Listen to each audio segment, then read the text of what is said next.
Oh, there we go.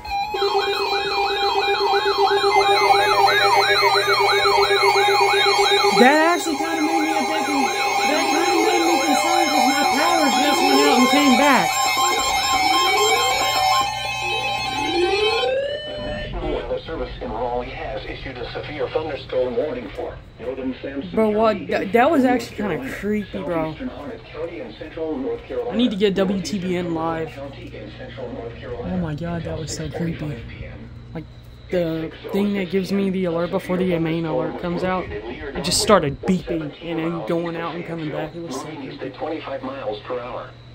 Hazard, 60 miles per hour wind gusts. Source, radar indicated.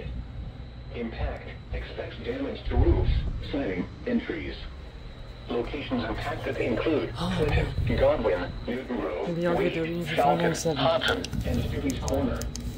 For your protection, you need to on the lowest floor of the I building. forgot, this isn't for their area.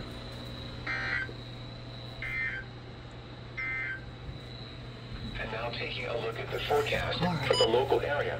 Issued at 2:24. This afternoon, partly sunny with a chance of showers and thunderstorms. Yep.